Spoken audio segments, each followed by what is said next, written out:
আজ খুবই সহজ পদ্ধতিতে একদম রেস্টুরেন্টের স্বাদে পালক পানিরের রেসিপি নিয়ে হাজির হয়েছি। কোনো রকম বাটার, কোনো রকম ক্রিম ছাড়াই আজকের এই পালক পানিরটা খুবই হেলদিভাবে রেডি করছি। আর আশা করছি আজকের এই রেসিপিটাও আপনাদের বেশ ভালো লাগবে। আর ভালো লাগলে তো অবশ্যই একটা লাইক, শেয়ার আর চ্যানেলটাকে সাবস্ক্রাইব করার অনুরোধ রইল। তো এই পালক পানিরের জন্য মেন উপকরণ হচ্ছে পনির আর পালক। তো প্রথমতই পনিরটাকে আমি এখানে কিউব আকারে কেটে নিয়েছি। 250 মতো পনির আছে। তো পনিরগুলো এইভাবে কেটে নেওয়ার পরে আমি এখানে পালং শাকগুলো খুব ভালো করে ধুয়ে পরিষ্কার করে নিচ্ছি। আর গোড়ার পাটটা আমি এখানে ইউজ করছি না, পাতার পাটটা এখানে ইউজ করছি। খুব রাফলি এখানে চপ করে নিচ্ছি। আর এই পালং শাকগুলো আমি এখানে ব্লাঞ্চ করব না, আমি ডিরেক্ট এটার একটা পেস্ট রেডি করে পানিরটা রেডি করব। এবার গ্রেভির জন্য আমি এখানে কিছুটা পেঁয়াজ একটু রাফলি চপ করে নিচ্ছি। রসুন এখানে 5-6টা রসুনের কোয়া নিয়ে নিয়েছি। দুটো টমেটোরেও একটু রাফলি চপ করেছি। তার সাথে 1 ইঞ্চের মতো আদা এখানে নিয়ে নিয়েছি। এবার সব কটা জিনিসই আমি এখানে একটা মিক্সিং জারের মধ্যে ট্রান্সফার করে দিচ্ছি।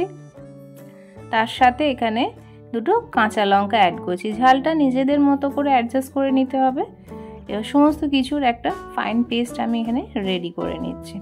দেখুন পেস্টটা রেডি হয়ে গেছে। একটা বোলের মধ্যে ট্রান্সফার করে নিয়েছি এবং ওই সুইম মিক্সিং জারের মধ্যে আমি যে পালকটাকে চপ করে রেখেছি সেই পালং শাকটাকে এখানে অ্যাড করে, তার সাথে এখানে 7-8টা কাজু আমি এখানে দিয়ে দিচ্ছি। সামান্য একটু জল অ্যাড করে একটা ফাইন পেস্ট এখানে রেডি করে নিচ্ছি। পেস্টটা এখানে দেখুন রেডি হয়ে গেছে। আর পালকের কালারটাও কিন্তু খুব ভালো এসেছে। এবার ফ্রাইং প্যানের মধ্যে আমি কেটে রাখা পনিরের টুকরোগুলো এবার ভেজে নেব। খুব লালচে করে এখানে ভাজবো না, হালকা করে ভেজে তুলে নিতে হবে। 1-2 মিনিট হালকা ভেজে নিলেই হবে। তো সমস্ত পনির ভাজা হয়ে গেলে এবার অন্য একটা কড়ার মধ্যে আমি পরিমাণ মতো তেল গরম করতে বসিয়ে দিয়েছি। 1/2 টেবিল চামচ এখানে গোটা জিরে, 2টো শুকনো লঙ্কা ফোড়ন দিয়ে 2 থেকে 3 সেকেন্ড নাড়াচাড়া করে নেব। তারপরে পেঁয়াজের যে পেস্টটা রেডি করেছিলাম সেটা অ্যাড করে দিলাম। এবার খুব ভালো করে এখানে মিডিয়াম টু হাই ফ্লেমে ভেজে নেব যতক্ষণ না একটু শুকনো শুকনো ভাব আসছে। ভিডিওটা যেমন দেখতে পাচ্ছেন এইভাবে একটু হালকা ভেজে নিতে হবে। তারপরে আমরা যে পালকের পেস্টটা রেডি করেছি পালং শাকে সেটা এর মধ্যে অ্যাড করে দিচ্ছি। আর মিক্সিং বোলটা ধুয়ে সামান্য একটু জলও অ্যাড করে দিচ্ছি। সমস্ত কিছু ভালো করে মিক্স করে নিয়ে এর মধ্যে আমি অ্যাড করে দিচ্ছি জিরে গুঁড়ো 1/2 টেবিল চামচ, হলুদ গুঁড়ো 1/2 টেবিল চামচ, লঙ্কার গুঁড়ো 1/4 চা চামচ দিয়ে দিলাম। পরিমাণ মতো নুন দিয়ে একটু কভার করে রান্না করে নেব এখানে 5 থেকে 6 মিনিট। তারপর ভেজে রাখা পনিরগুলো এর মধ্যে দিয়ে দিলাম।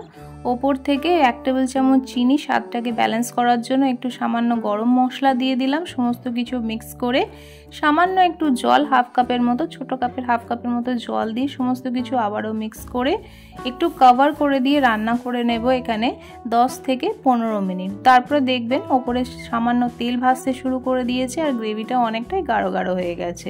তো আমাদের পালক পনির একবারে রেডি। আপনারা শেষে চাইলে একটু বাটার বা একটু ক্রিম দিয়ে একটা গার্নিশ করে নিতে পারেন, বাট আমি কিছুই করছি না। এতেই কিন্তু পালক পনিরটা খুবই টেস্টি হয়।